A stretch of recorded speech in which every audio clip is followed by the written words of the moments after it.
Have you ever wondered why your food stamp benefits seem to go up in October, only to come crashing back down in January? Millions of families across the country ask the same question every year, and it often feels like a cruel trick. Viewers on this channel have pointed out exactly this situation, and today we're going to break it down in full detail so you can understand why it happens, who it impacts most, and what you can do to prepare. Welcome to Social Security Post, the place where we explain Social Security, SNAP, SSI, SSDI, and every major benefit that affects seniors, disabled Americans, and low-income households.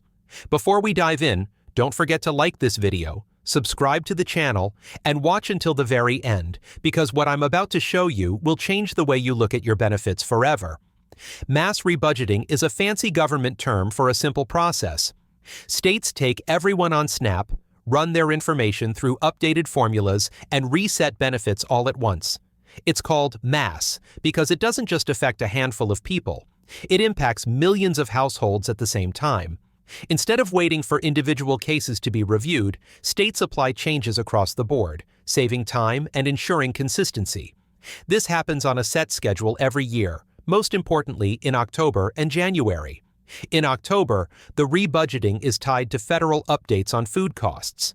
In January, it's tied to income changes, especially those from Social Security increases. For many families, these rebudgetings are the only times their SNAP amounts really shift. That's why it feels sudden and sometimes frustrating. You're not imagining it.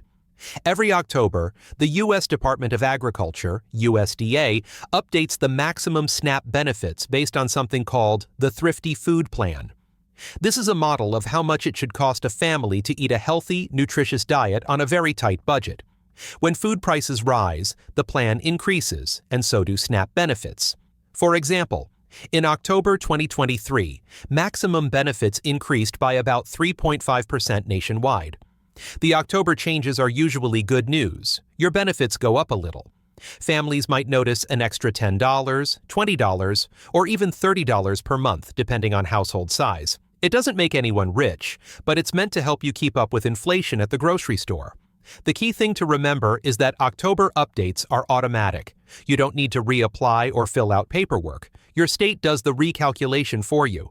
Here's where things get frustrating. In January, states run another rebudgeting process, this time because Social Security recipients get a cost of living adjustment, or COLA.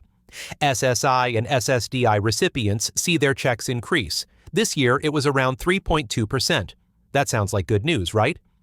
Unfortunately, SNAP counts that COLA as extra income, and when your income rises, your food stamps often drop. Think about it this way. In October, you got a small increase because food costs went up. In January, the government says, you also got a bigger Social Security check, so you don't need as much in food stamps. It feels like they're taking away what you just gained, and in many cases, the drop cancels out the October increase entirely. For seniors and disabled people, this pattern repeats every single year. SNAP benefits are based on countable income. SSI and SSDI payments fall into that category, so when your Social Security benefits rise, your SNAP budget is recalculated downward.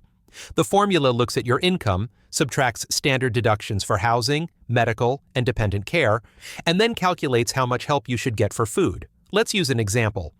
Suppose you're on SSI and your monthly check goes up by $30 because of the COLA.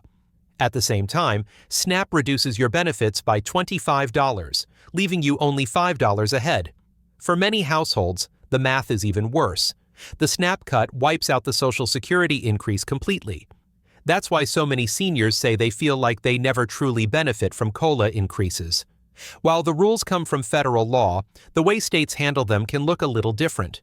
Some states implement January rebudgeting immediately, while others lag behind, so you might see your SNAP cut in February or even March. That's why your neighbor in another state might say, my benefits didn't change yet, while yours already dropped. For example, California often adjusts in January, while New York might process changes closer to February. In Texas, rebudgeting may be delayed by administrative backlogs, but the cut still comes eventually. The key thing to know is that the drop is not random or personal. It's a scheduled recalculation tied to income changes from SSI and SSDI. Let's break it down with a simple calculation. SNAP starts with your gross monthly income, adds up household size and expenses, and then applies a benefit formula. If your SSI/SSDI goes up by $50, your countable income increases. Depending on your deductions, that $50 can reduce your food stamps by anywhere from $30 to $50. The exact number depends on how close you are to the income cutoff for your state. Here's an example. A single senior in New York receives SSI of $943 per month. With a COLA increase of 3.2%, their new benefit is about $973. SNAP then rebudgets. Their income is higher, so their food stamps drop from $120 to $95. Even though they technically got a $30 increase in SSI, their overall monthly resources barely change. This is why people feel stuck in a cycle. The groups hit hardest by this system are seniors on SSI, disabled individuals on SSDI, and mixed households where one person receives Social Security and others rely heavily on SNAP. These groups often live on very fixed incomes, so even a $20 or $30 reduction in food stamps makes a real difference at the checkout line. Parents with disabled children also feel this impact when SSI benefits for the child increase because it raises household income and reduces SNAP. For many families, January is when budgets feel squeezed the tightest. That's why so many viewers notice the pattern and share frustrations like the comment we're analyzing today. This cycle of October increases, followed by January decreases isn't new. It's been happening for decades. Every time Social Security COLA is announced, people celebrate, only to see their food stamps shrink a few weeks later. On paper, it looks like the government gave you more money. In practice, the extra cash often disappears into reduced SNAP or higher Medicare premiums. For example, in 2022, the COLA was 5.9%, one of the largest in history. SSI and SSDI recipients received noticeable increases, but SNAP rebudgeting cut food stamps almost dollar for dollar. Families reported that their grocery budgets felt the same, even though their Social Security checks were technically bigger. It's a cycle that creates disappointment and confusion every year. Advocates argue this system is unfair. They believe that COLA increases should not reduce SNAP, because the whole purpose of COLA is to protect people against inflation. When SNAP cuts benefits after COLA, households don't actually get ahead. They stay flat or even fall behind. Several lawmakers have introduced bills to decouple COLA from SNAP eligibility, but none have passed yet. Opponents of change argue that SNAP is designed to respond to income changes, and if you earn more, you should get less in food assistance. The debate continues in Congress, but year after year, the rules remain the same. That's why understanding the rebudgeting process is so important.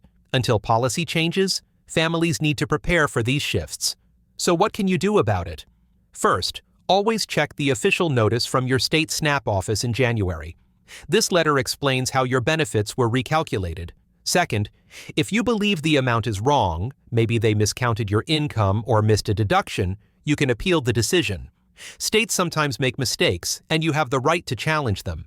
You can also make sure you're claiming all allowable deductions. For example, out-of-pocket medical expenses over $35 per month can reduce your countable income, which may raise your SNAP benefits.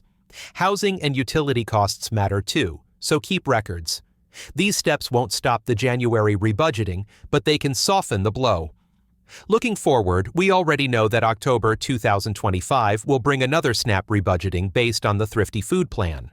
At the same time, projections suggest the 2026 Social Security COLA could be around 2.6% to 3%. If that happens, expect the same cycle, an October bump followed by a January cut. Unless Congress changes the law, this pattern isn't going anywhere. Some advocates are pushing hard for reform, especially after seniors complained loudly about recent COLA increases being wiped out. If lawmakers finally act, future COLA increases might no longer hurt your food stamps. But for now, it's something every SNAP household should plan for. So here's the bottom line. Every October, SNAP goes up a little because food costs are adjusted. Every January, those gains often disappear when Social Security increases trigger a new rebudgeting. It's not random, and it's not personal. It's built into the rules of how SNAP and SSI SSDI interact. Now, I want to hear from you. Have you seen your benefits rise in October and then fall in January? Did you feel like your Social Security increase was taken away? Share your experience in the comments below so we can highlight real stories. And don't forget to like this video, subscribe to Social Security Post, and stay tuned for daily updates that break down these confusing benefit rules.